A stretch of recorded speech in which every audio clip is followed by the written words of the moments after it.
Welcome back to the Broncast, the podcast all about the Ford Bronco. I'm your host, John Melton. I'm Donnie Whiteman. We are two Bronco enthusiasts who own Broncos, work on Broncos, and love talking about Broncos from Generation 1 all the way through Generation 6. Our sponsor for today's episode is Tom's Off-Road. Tom's Off-Road has every part that you need to fully restore a Ford Bronco. In today's episode, we're going to look at what you need to know about a rusty old frame and what to look for specifically and where the bad spots could be, or, is it bent, things like that. Tools for the weekend mechanic, and we have a special guest. Oh, yeah. Hey, and if you haven't already subscribed to our YouTube channel, head over to YouTube and search for the Broncast, where you can see the podcast and all the wonderful things that we're talking about today. Wait, did you get a haircut? I did. Yes, that's Where's the true. rest of it? Did you donate it? Locks of love? No. Locks on the floor? Yes. Yeah, like literally I had a moment of weakness and got sick of it and cut it. Oh, you did. And so I never took my driver's license picture, which was the whole reason that I was growing it out. So yeah, it is now short and or shorter than it was. Now it's just party on top. Yeah, party on top. And man, I love it. I love having shorter hair.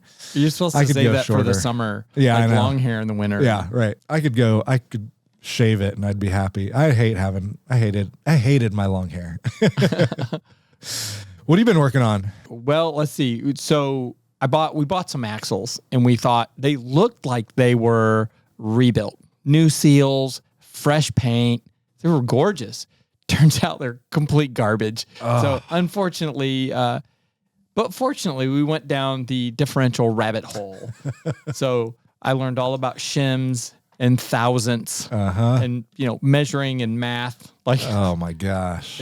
It can kind of melt your brain, but I understand now how you shim the carriers left and right, and you shim the pinion gear, and specifically you're working with things called preload, and it was an intense 2 weeks of, I don't know. I think I got the class. I passed the class. Yeah. So, you got the master class. Yeah. On building different, and we got 4 more sets to do. So once we found out the front was bad, it's we can't use the rear without checking. We pulled it apart, and someone had sandblasted it and filled it. We scooped out a handful. I'm not kidding. A handful of silica sand out of the bottom of that 9-inch Ford rear housing, and luckily they hadn't run it, but still we had to take it completely apart, clean everything, buy all new bearings. So you learn all about axles, but now I know I know Kung Fu. Yeah. I'm like the Matrix. Yeah. I got the class. Yep. That's pretty amazing. So with differentials, I actually went to California for a shoot and filmed at Dynatrack. Oh, really? And Dynatrack makes, all kinds of axles for everything. And they had so many Dana 44s, Ford 9-inches. They had everything. And it was really cool just seeing, it's kind of they went from just the pumpkin to putting the outer axle tubes on to, putting everything in it, gears, and then putting the brakes on it. And it was just so cool, all in their shop, and then they would package it up and ship it out. And what show is this going to be on? I think it's on my client Ian Johnson's show, Four Wheeler. And so, it was but it was so fun just going and, filming this whole process and all that. So we had a lot of fun just going up there and working on that. But that's really, it was fun. After I got back from that though, it snowed here. A lot. I think it was a record. It was 8 inches in one day. Yeah. Which we don't ever get snow in Nashville. If we do, it's a light dusting where the grass gets a little bit of snow and that's it. And so this was it just kept snowing and snowing. And I was oh my gosh, this is going to be actually fun to play in. Did you go out in it? I was a complete maniac. Oh yeah. Like I drove in the ditches more than on the road. Like if someone was going too slow, I just went into the ditch, bounced out the other side, throwing snow everywhere. I was just like, I went absolutely nuts. That's awesome. Yeah, I didn't help anyone. I was not actually not a very nice person, but I had a great time. Yeah, so I used the slippery mode. Oh, yeah. I was playing with all mode. the modes. And I was in the Kroger parking lot and I had it in 4 low and I was just doing like driving around in a circle in the dry spot and it was going or just skipping. The people are looking at me and it was just that's amazing. Having a big time. Yeah. I went out a couple times, but then snow is great to drive on. Like it's super easy to drive on. So that first day when it was snowing, I was out driving and it was great, but then it turned just to ice. And my neighborhood was an ice skating rink. And so one night I was coming home and it hadn't snowed in 3 days. And I'm coming home and I just hit the brakes and slid right past my driveway in my Bronco. I'm like, well, there goes my driveway. Okay. Put it in reverse and, but yeah, it was pretty crazy, but yeah, I had some fun. And I think I have that picture of my Bronco with the tree on top. And I did a new one. And so I haven't messed with it yet, but I think it turned out pretty good. So I have a new next year. Everyone will see my Merry Christmas photo from Nashville early Bronco. I asked Bridget, who loaned us her new Bronco with the 7-speed manual. Yeah. I go, so did you go out? She goes, oh yeah, this mom was everywhere.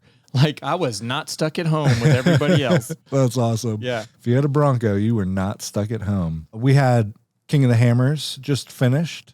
Yeah. Broncos in the 4600 stock class came in first and second. Jeep got third. But it was like a 90s or early 2000s Jeep Grand Cherokee. So Really? I know. It was pretty random. Alex McNeil in the Jeep Grand Cherokee. But stock 4600 stock class Bailey Cole got 18th overall, but first place in the 4600 class. And then Lauren Healy got 23rd overall and second place in the 4600 class. So there's like the 4800 class that is no holds barred. It's unlimited. You could do whatever you want. Randy Slauson won. But the 4600, it's like stock OEM frame, factory engine, factory transmission, 35 inch DOT tires. So not like red label stickies, 2.5 inch shocks and mechanical steering. So pretty cool. I mean, cool that the Bronco is still dominating. Yeah, first and second is pretty amazing. King of the Hammers, unlike maybe just running the Nora 1000 or what was Baja, it's rocks. Yeah. Like it's insane. So the first weekend and the first few days, because it goes on for like 8 days or something, are motorcycles. And these guys are like trying to lift their motorcycles over rocks because they can't. It looked horrific. It's like, why would anybody even want to do that on a motorcycle? Right. And then the trucks, like if you don't have 4 wheels, I wouldn't do it. Yeah, for sure. Yeah, it's pretty grueling race, and I think it's super cool that Bronco is coming in 1 and 2, and I forget the guy. It wasn't Lauren or Bailey, but there was another Bronco guy. He got pole position for the class. But he didn't end up finishing in the top. But yeah. Well, I like the flat parts where they're going. You just see like power lines, giant power lines, and I guess it's a road next to the power lines, and they have giant whoops. And these guys are hitting. They're at like 130 miles an hour, not letting off, and they're doing this for miles. It was just on Instagram. It was so entertaining to watch all of that. Well, moving along, we haven't talked about the 2024 Bronco changes. So there's some changes coming to the Ford Bronco in 2024, but it's really not that big. Like in reality, like for a vehicle, there's not a lot that's changing from 23 to 24. They dropped the base model. So now the bottom package that you could get is the Big Bend, which, doesn't surprise us. I didn't think they were going to hang on to the base model for long. They had so many models. Yeah, way too many models. Now I think last year they added the Evergreen, or like there was another model on top of Badlands. And so, dropping the base model I think is a good idea. This one is funny. The 12-inch screen is now standard in every that makes Bronco. me mad. I know. I knew it would, because that is so nice to have that 12-inch screen, because the other one is 8 inches, 7 inches. Like, it's pretty small. So the 12-inch is a nice upgrade. The 360 cam though isn't that doesn't come with the 12-inch, does it? I don't know. That's a good question. Yeah. Because that's the 12-inch screen will be nice, but the 360 cam is beyond cool. Yes. Yeah.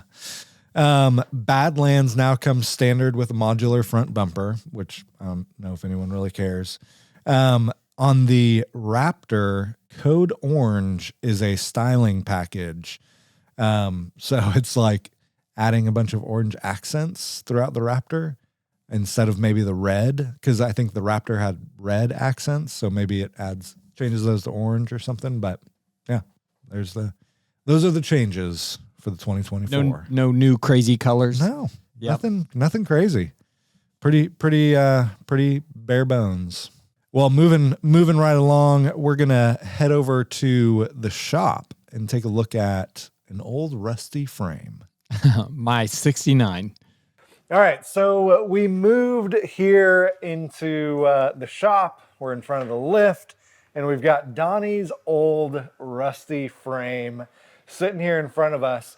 Now, whether you just bought a Bronco and you're looking at the frame and it looks something like this, or you're looking to restore your Bronco and it looks something like this, we're gonna spend a little bit of time just kind of talking about what are the things that you want to look for, what are the things that you want to pay attention to, what's salvageable, what's not, and we'll get into all this. But first, okay, tell me about this thing.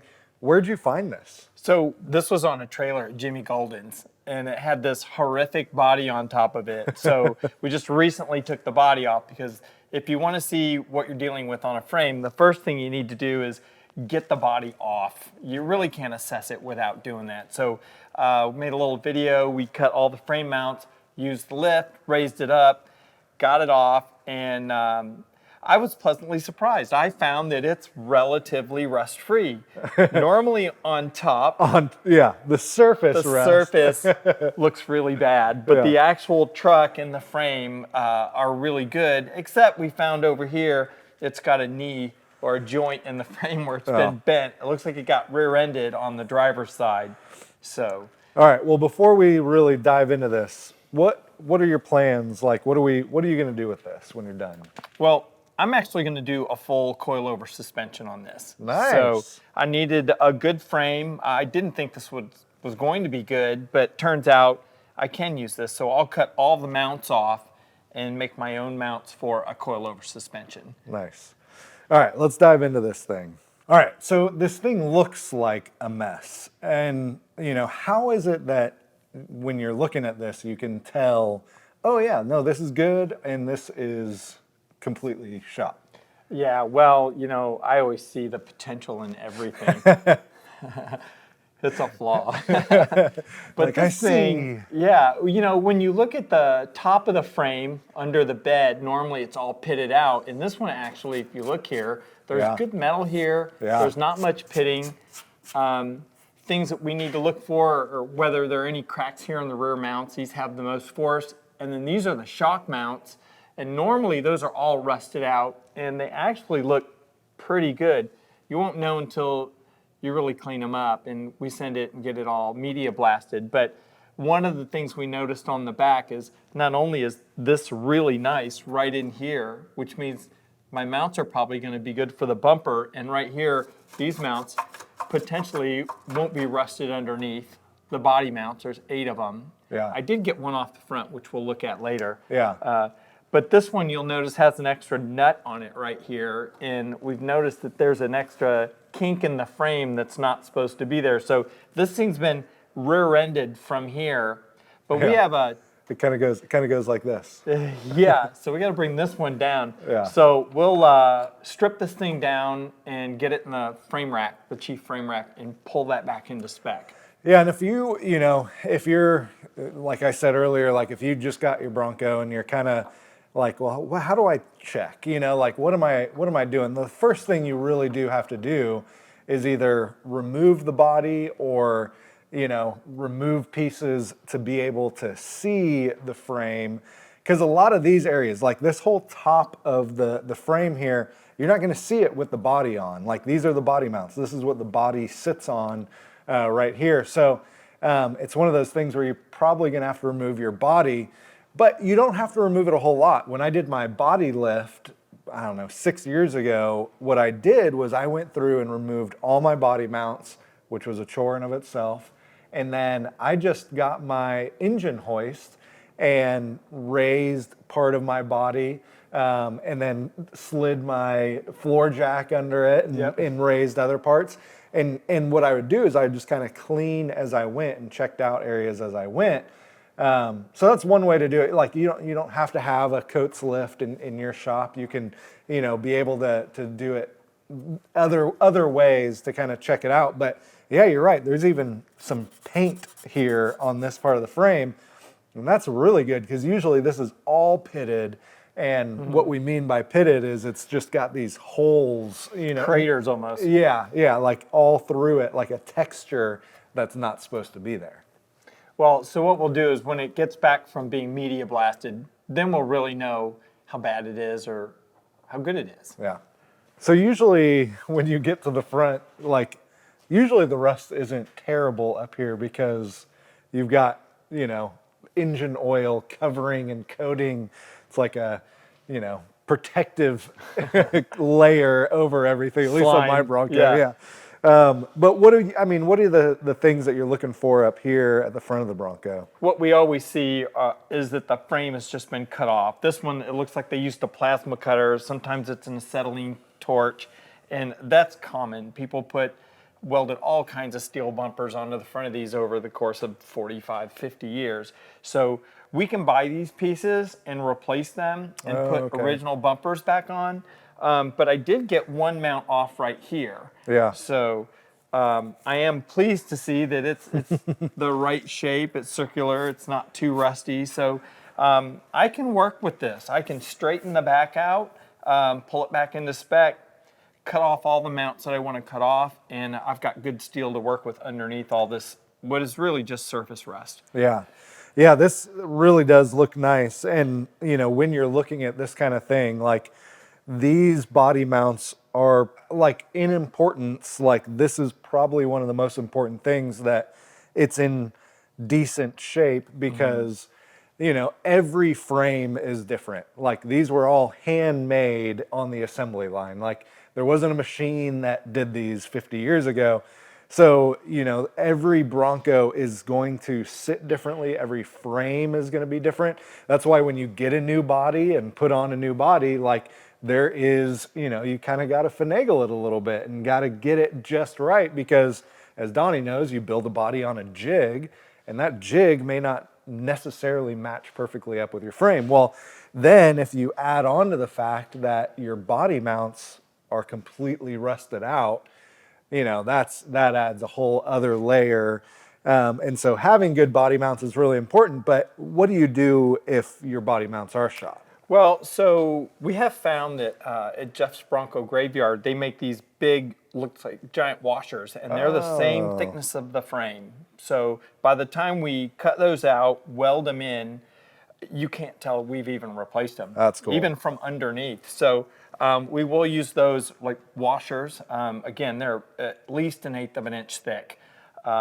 You can buy some replacement mounts. They won't typically match because these were stamped by Ford. So I will buy unrusted frames that the VINs have been cut out of, and I'll actually use the Ford mounts and put them back on.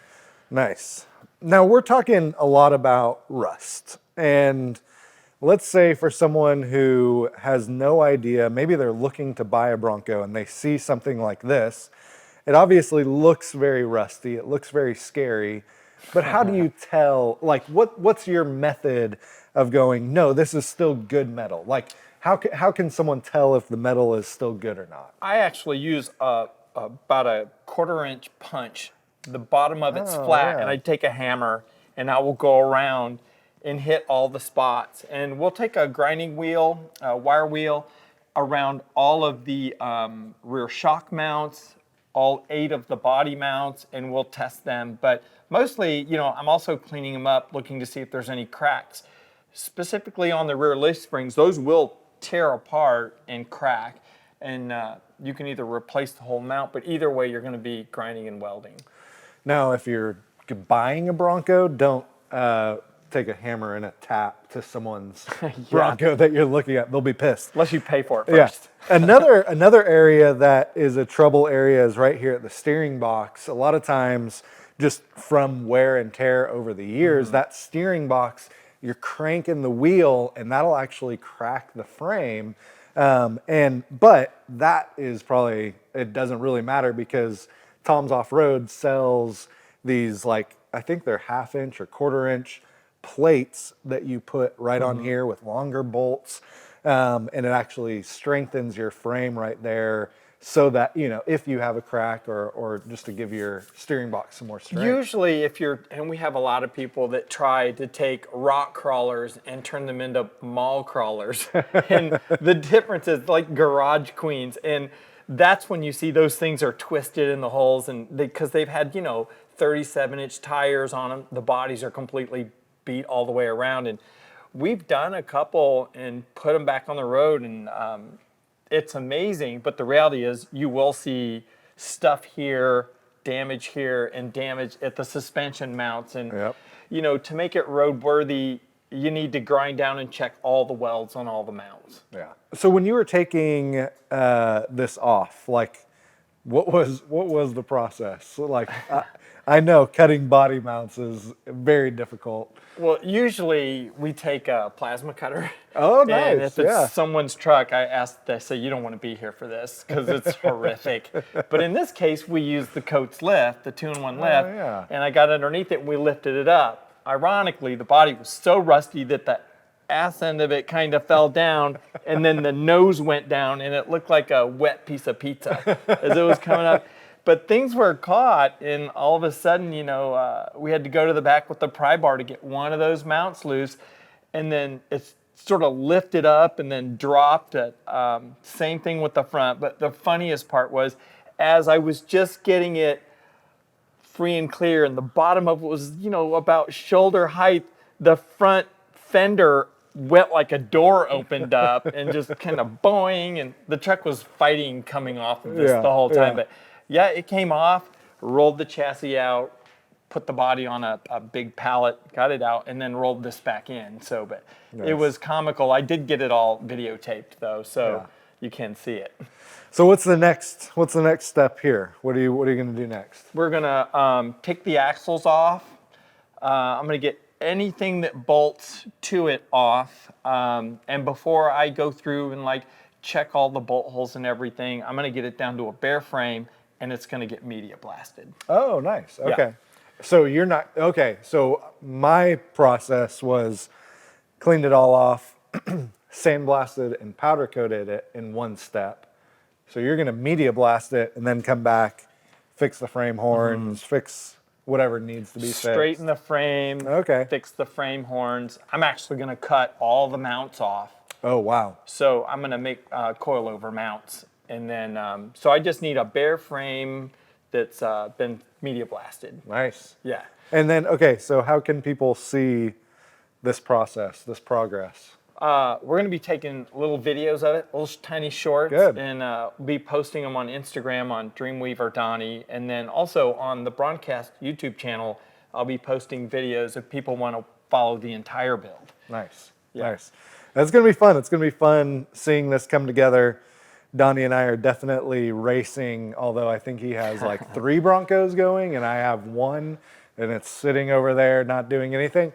So I need to get to work on mine, but hopefully that was helpful. I know sometimes people are like, what do I even look for in a frame?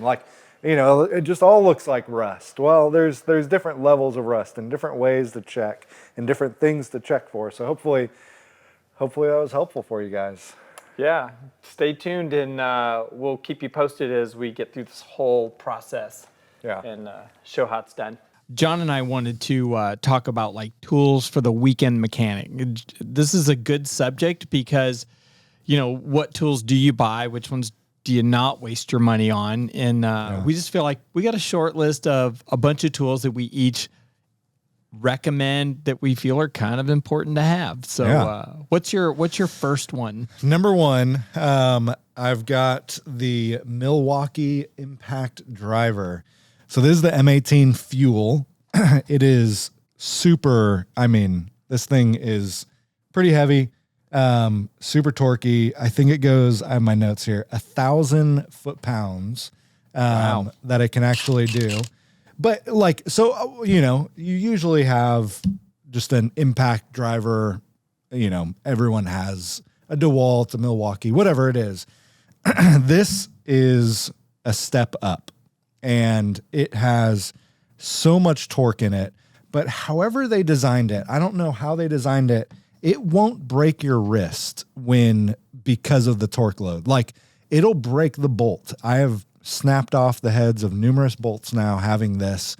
But also, man, you got to get something to 250 foot-pounds, crank on this for a second, and then pull the torque wrench out and do it.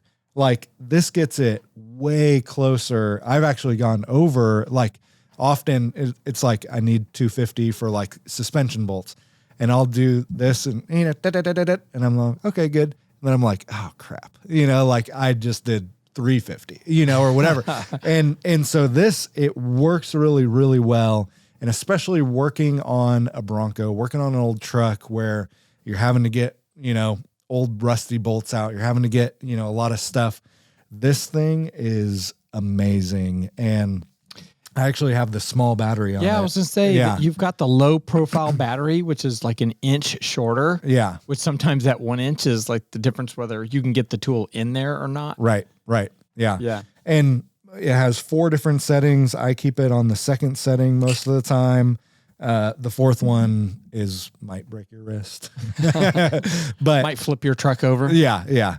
I think this is amazing, and getting a good pair of impact sockets to go with it. I think that's important too. You obviously don't want to splinter a chrome socket, non-impact socket with it, but man, that thing is amazing. Do you have a brand you like on the impact sockets? No, I just got a set. It's a Nico, the deep impact sockets. I got it off Amazon. I think it was $50. Not too expensive, but they've lasted. I've beat those things up, and they're great. My first tool is, I kind of went all out. I like tools, so I like to buy the good stuff, but it's just really a torque wrench. And I think it's important because every bolt on the Bronco, almost every bolt, has a torque spec associated with it, and it needs to be so tight. For example, if you over tighten your lug nuts, you can't get your wheel off on the side of the road. And, tire shops will do that favor, and you're sitting over there, you can jump up and down on a tire wrench and it will not come off. So, there's a torque range for that so that you can replace your tire. But I have a Proto brand torque wrench. I have several of them in different sizes, 1/2-inch drive, 3/8 drive, 1/4 inch. And I love them. I got them at MSD Industrial. They're an online retailer, and it's a really good brand. I'd put it up with the best, but it wasn't, crazy expensive. I've gone through plenty of $29 and $19 torque wrenches. I have had some of them didn't even finish the job. You're using them in 30 minutes. It just goes boing and things starts popping off. So, I don't mind spending a couple $100 or $300 on a good torque wrench, and you'll have it for 5 or 10 years. My next tool is a 2-in-1, so I've got my what is this? My Pitman arm puller, and then my harmonic balancer puller. And both of these, I feel like, are just really good tools to have in the drawer at all times.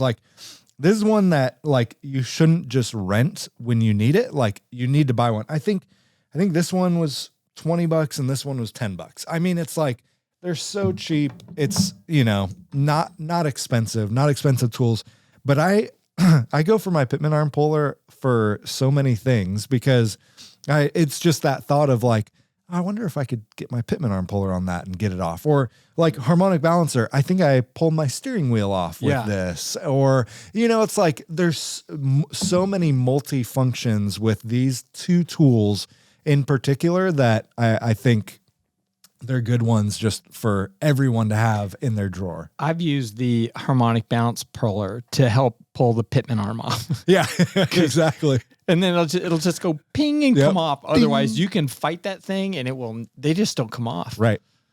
Yeah. So there's a lot of tools that have multi-functions, and I think these are two of them for sure.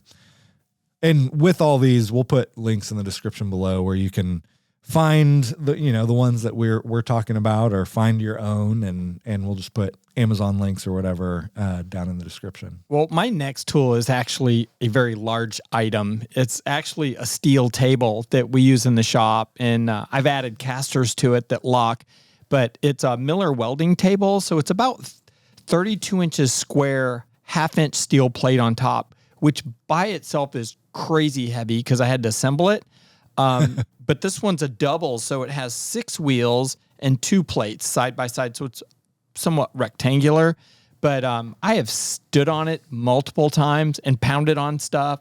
The other day we had 2 axles, a Dana 44 and a 9-inch on top that I hadn't taken apart just to get them out of the way and roll them around. But this table's amazing. It has like an X groove cut out of one plate, so you could have these clamps that move around, and they're has like copper threaded clamps. So it's a welding table. You clamp your welder ground to the table, and you can weld right onto it. And then we just like grind off any slag or where we welded onto the table. Yeah. But yeah, this thing's invaluable, and they're not cheap. This one's on the expensive side, like $2,500, but they have half the table with the 1/2-inch steel plate on top with 4 wheels, and it's like $500 or $600. Wow. And I mean, it's invaluable. Yeah. That is, I mean, like, I'm sure people listening, like, why would I ever buy a welding table? Like, but we all have tables in our garage, and we all need tables in our garage. And so having something that is sturdy, like that, you can, like, I took my transfer case out not too long ago, and like I put my transfer case on my MDF, table that I have, and I was like, oh geez, like, is this thing gonna hold it? But yeah, having a good welding table, thick, sturdy table. Now it's terrible for sound, like if you're like banging on something and like the metal just like ping, throughout the garage. But yeah, that's a good one for sure. I like that one. What do you got there? This is a power probe. This is the whole Power Probe 4 kit. But oh my gosh, like using a power probe changes the way that you diagnose electrical problems on your Bronco. Like I keep this, well, not this one. This is actually yours. I keep mine in my Bronco. It's in the center. Yeah. Like, because anytime something electrical is going on, it's like, all right, grab the power probe. Like, let's figure it out. Because you plug this to the battery, you hook it up to the positive and negative terminal. Now you've got 12 volts, and you can, hook it up to something to test.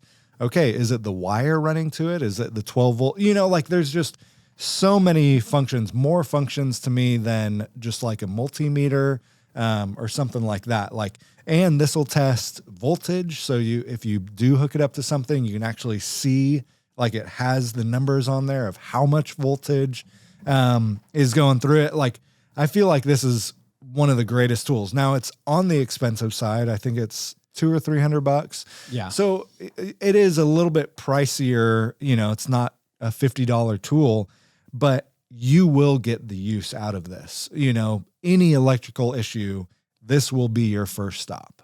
I vaguely remember getting yours out of your glove box while we were in the middle of a creek. Yep. Yeah. Because you lost fuel. I did, yeah. So what we were able to do was put 12 volts to your pump, your fuel pump, and it was working. It's like, so we know the pump's not bad. Yeah. And then you went to the front of the truck and it was simply a wire right at the battery. Yeah. At the front. It was somewhere up there. Yeah. Somewhere like one of the fuse blocks or something, it was just like, and we just figured that out, started touching everything. And like such a multi-use kind of tool whenever you're in trouble. It paid for itself that day. Absolutely. Yes. That's how you know you got a good tool. Yeah. Yeah. I have it's a tool. It's a bunch of tools, but here, I'll see if you can guess what this is. It's not a socket. Oh no. This is a ratcheting wrench. I actually have two kinds. I have three. This one has a flexible head, so you can angle the head of the ratchet closed end part of the wrench. And sometimes that's the only way to get onto a bolt. And then I've got the regular set of wrenches, and then I have stubbies now. So sometimes all you can do is just get two fingers, and you have to stick your pinky out. And it's the only way you can get into a tight spot, maybe on an exhaust manifold bolt that's underneath buried by the starter. But these are literally my favorite thing. Yeah. I have a couple different sets, but the closed end ratcheting is fantastic. Well, I mean, when you're like, you've got 10 bolts to do, you can just do that real quick, get it all on, and then get maybe your socket out and hit, or your torque wrench and hit your torque spec. Yep. Exactly. My next one is a tap and die set. Now, some of you may be like, I've never heard of a tap and die set. I've never used a tap and die set, whatever it is. Well, working on an old truck, really, you should use a tap. Every time you pull a old rusty bolt out, you should grab one of these and, spray some lube in the hole, and then follow this in with, or follow that hole with the tap. So what this does is this is just designed to actually clean out any holes, any, what are they? Bolt holes, like any bolt holes that have dirt. There's an L in there. Bolt holes. We were just talking about the frames, and when I said you got to go and check all the frame holes, this is the tool. Yes, exactly. Because it's designed to clean that out. It's designed, it has these channels where it'll collect grime, dirt, rust, all that kind of stuff. And if you're doing any work, like, you need to do that, and you need to just make sure that your holes are clean. But then too, this is designed to clean any of your bolts. So, you don't want to use it on everything, but being able to, you pull a suspension bolt out, clean it off, run your tap through the hole, and then you're able to put the bolt in. Like, that bolt is going to last longer, and it's going to actually do its job better. Yeah, so we use the die. One's a tap and one's a die. So you tap a hole, so you go in and clean the threads out. Yeah. So your bolt will thread down in there. But the die, these things are super cool looking. On the end of the exhaust manifolds, here, I actually... there's studs that stick out, and if you don't clean those up before you bolt it to your engine and you've got it inside the truck, you can't get in there. Like, if that nut won't tighten down, you do your collectors and the rest of your exhaust. So we always run those on the exhaust manifolds. Well, even so, when I was doing my the suspension on my new build, the powder coater didn't cover up a couple of the bolt holes. So just a little bit of powder coat got in there. Well, then my bolt wouldn't go in there, So being able to just follow it up with one of these, run that through. And when I say run it through, you're not doing it with an impact wrench. You're doing it slowly by hand and just letting that eat its way through and clean all that gunk out. Well, and anytime you have a broken bolt and you've got to drill it out, you need to run a tap through there to make sure they'll go through. When we do the frames, we check all the holes with a set like that. Yeah. Because, then we plug them, goes to powder coat, comes back, we run them again. And then that way we know when we're assembling the truck, we're not sitting there trying to fix these or drill out broken bolts later. So, yeah. Well, how many times too have you broken a bolt trying to get it back in a dirty hole that you should have just cleaned it out in the first place? Should have cleaned it out. You should have cleaned it out. Okay, so again, my next tool is not necessarily a cheap tool, but they can be inexpensive. I like to measure everything. So a dial bore indicator or a dial indicator, you get these magnetic mounts, and that's how we check the backlash on a ring gear and a ring and pinion setup. So not everybody's probably going to do that, but it is nice to have like a set of calipers. I even have a $9 plastic caliper. Oh yeah. And we measure everything. Today we were measuring the depth of the lug holes in these rims because we got these really old rims. They're called turbines, and we put them on our brand new frame, and the studs barely stuck out. So I was able to measure the thickness of where the bolts go through the center of the rim. It was 1 1/8 inch. So in order to use these rims, we're going to have to go. But the measuring tool we use is just a set of calipers. It can clamp down and measure the diameter of a pipe or a bolt or anything, or it'll go inside a hole and measure the inside diameter of a hole or a piece of steel. So there you go. The tools for the weekend mechanic. I think that's a great list. I think that's a good list if you're thinking about, hey, I just got a Bronco. What are some of the things that I should save up for? What are some of the things that I need? I think that's a really good list to go off of. All right. I usually will buy a cheap tool first. Yeah. And see if it's the one that works for the job, or I'll rent the tool. But once you figure out this is a tool I got to have, save up and get the good stuff. Yeah. All right. Time to put our headphones on. It's time for a call with a special guest. Yeah. So one of the things that we like to do on the podcast is, have a guest and kind of get an understanding of, what Broncos they have, what's their Bronco story. But this guest, Donnie, this is a very special guest. And if you're listening, I'm going to give you a couple hints on how special this guest is. I heard our guest once changed all 4 tires on a Bronco without any tools. Bare hands. Right. I heard he chased down a Ford Bronco while riding bareback on a Bronco. Oh, wow. Yeah. I heard that when he was a child, he outran Bill Strop when he won the Baja 1000 on foot. Barefoot. Yeah. Superman wears his underwear. Welcome our guest. The man. The myth. The legend. Rob Matthews. What's going on, Rob? All of those things are completely accurate. Yes. He's 8 foot tall.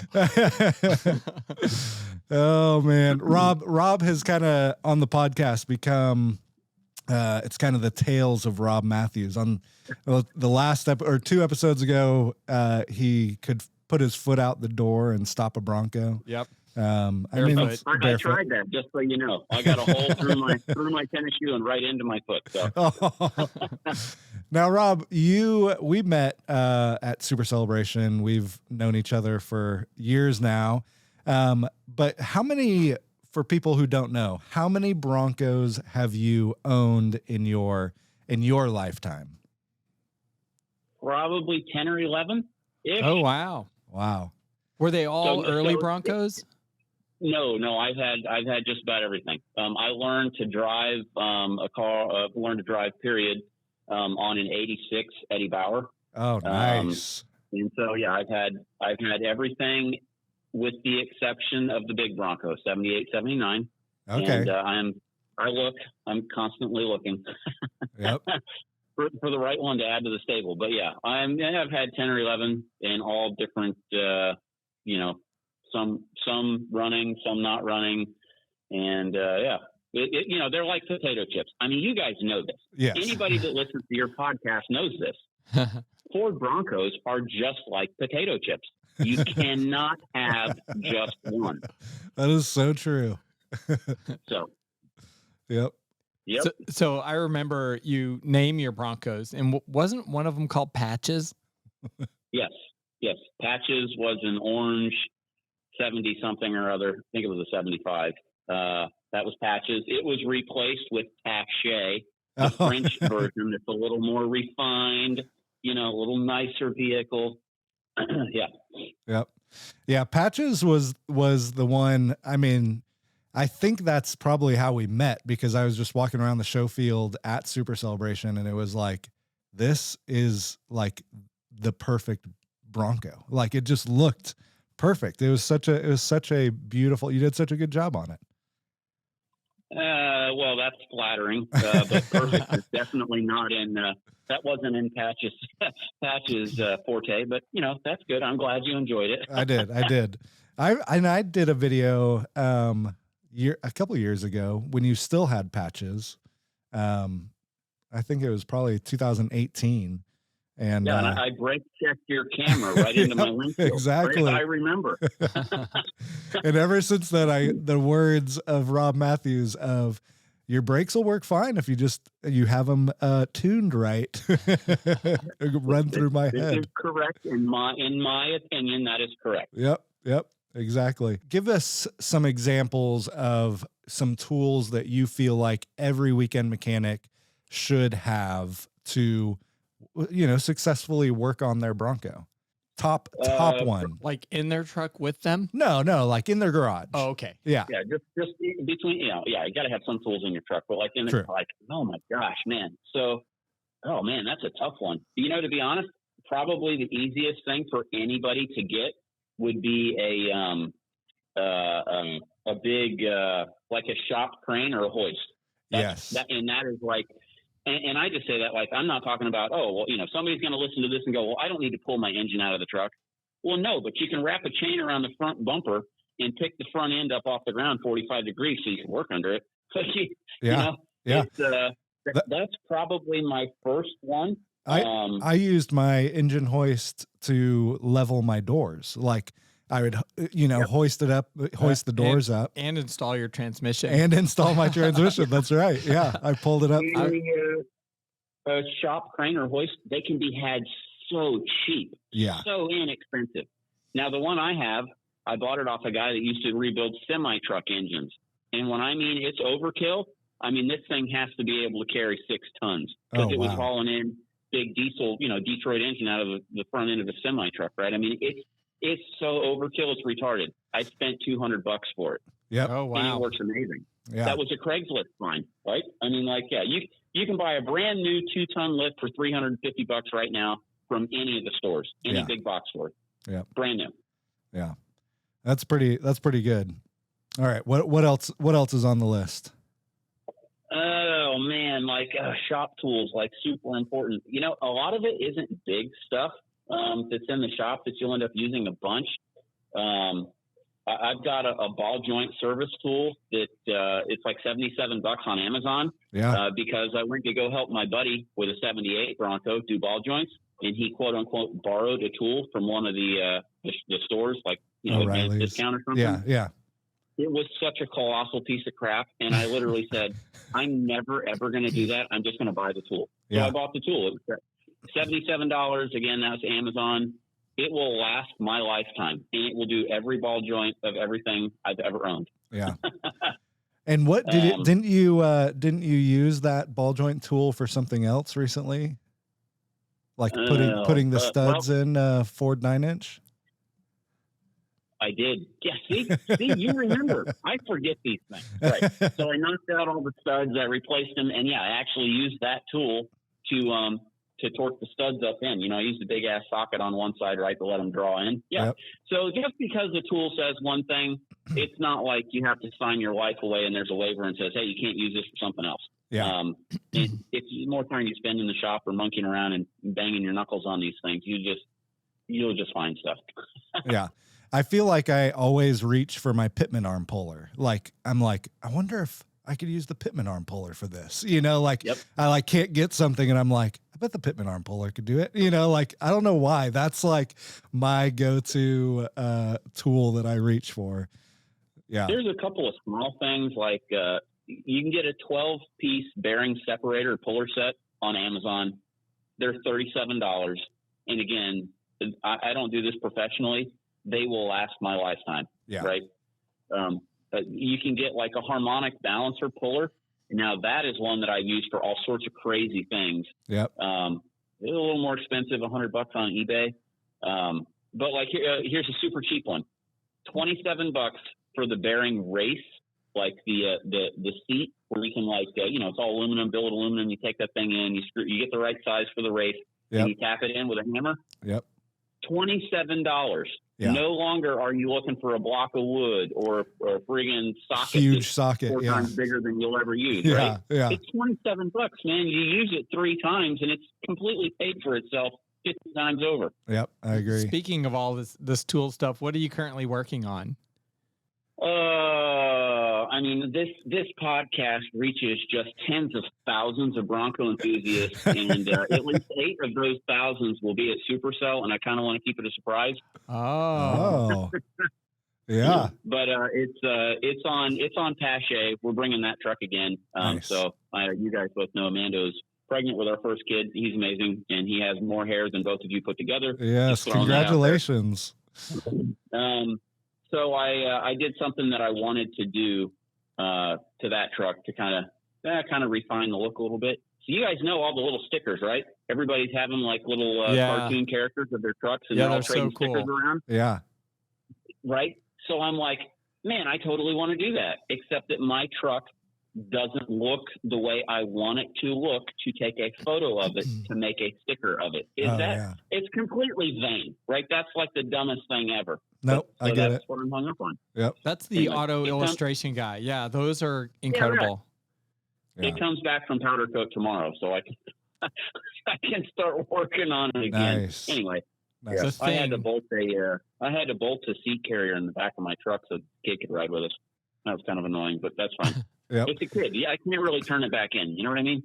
I always did the front seat so that when people drove by, they would look at me like with such disgust, like you can't have a kid in your front seat. And I'm like, yes, you can. My kid dies like a man. Yeah. Well, no, it's the reason you're not supposed to is because of the airbag. So if you don't have an airbag, you're totally fine putting a kid in the front seat. Like, well, airbags were like created 20 years later. Yeah, totally exactly. I mean, if I get in a wreck in my Bronco, whoever's in it is going to die. What's an airbag? Yeah. Exactly. Any other tools that you like? So you got a secret project you're working on. What about you sent me a picture of a shop sander. Oh yeah, my sander. That thing's that's great actually. That's a porta-cable belt sander, so it's like a 4-inch wide sanding belt. So anything from cleaning up metal, burrs off of metal to it's just anything. It's a sander. Yeah, so you can sand anything you want on it. That's pretty. I use that a lot actually. And actually my 8-inch bench grinder. So that belt sander's $250. That came from Lowe's or Home Depot. Yep. Ish. My bench grinder has a stainless wire wheel on one side and a like a zirconia stone on the other side. That was $180. That's a Harbor Freight unit. Yeah. But if you're into like refinishing nuts and bolts, man, that wire wheel, it will rip the rust off of everything and make it look brand new. You poke a hole in a cardboard box.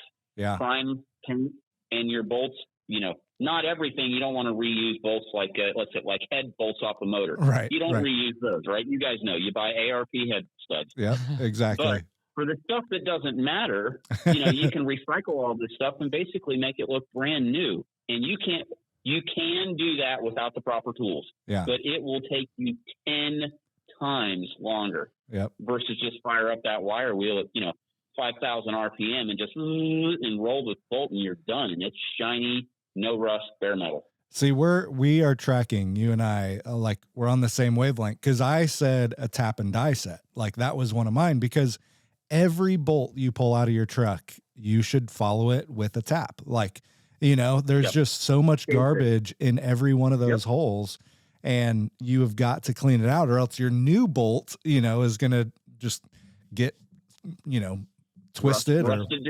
Yeah, exactly. Well, Rob is one of those guys that can fix anything on the trail. Yeah. So what's the craziest breakdown you've ever had in a Bronco?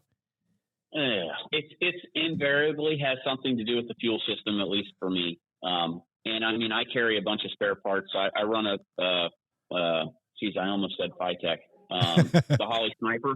So like I've had a fuel pump go bad. So I keep a spare fuel pump on the truck. With that being said, on Pache, it's frame mounted. It's actually mounted on the side of the gas tank. I can change that fuel pump in literally like 4 minutes, and I can put a new one on. Yeah. So it's really easy. It's not complicated. But I mean, if you wheel enough, you've done U joints, and U joints on a trail aren't quite the same as doing a U joint in your shop where you can put it in a vise and, monkey around with things. It's mostly small stuff. The good thing about Bronco is, like, if you're on the trail with somebody, if you can't figure it out or you've never done it, the guy behind you or in front of you, they've all done it, right? Yep. These trucks are all 50 years old. Like, they're not rocket science to work on these things. Now, my wife drives a 2022 Ram. If that thing breaks down, I'm hauling it straight to the dealer. I'm not touching that thing. Yeah, right? Exactly. It's just a different, it's just a different thing. That's all. Yeah. Well, Rob, so good to talk to you. I know we have to keep this short, but if any of you listening are coming to Super Celebration, you better be on the lookout.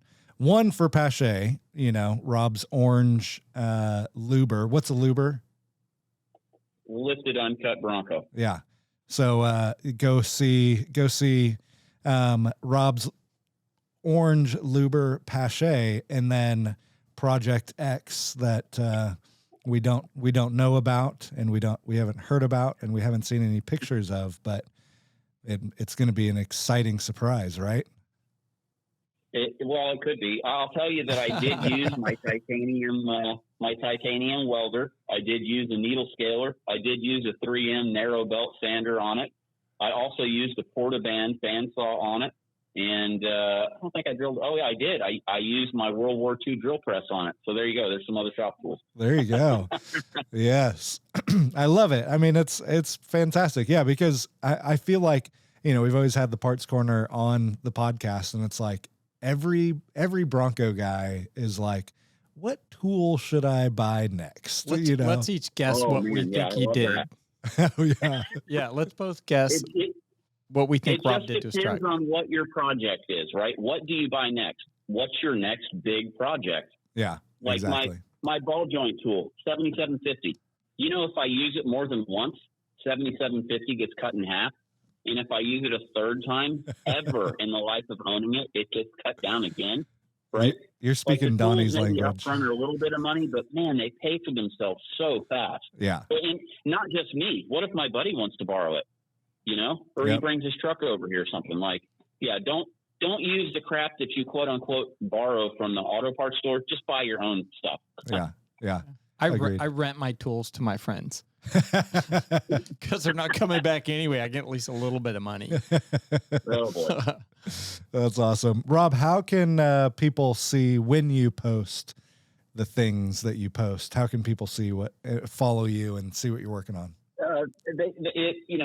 To be fair, I'm not overly active on social media anymore. I mean, I basically snoop around the Bronco groups, but on Instagram, which I guess would be the most, we're at Red Cracker Outdoors. And then, they can follow me, Rob Matthews, on Facebook. But like I said, I don't post too terribly much. You don't. It's true. After this, you'll be bombarded with the thousands of followers that we have. They'll all be. Yep. Well, that's good. Everybody should follow Red Crackers on Instagram, and I'll start making the checks. Like, I'll be IG famous, and the money will start rolling in because that's how social media works. That's exactly how it works. Exactly. Oh, man. Hilarious. Oh, man. Well, thank you so much, Rob. And we'll be talking to you later. Yeah. Yeah, no problem. You guys are awesome. Keep after it. See you at Supercell.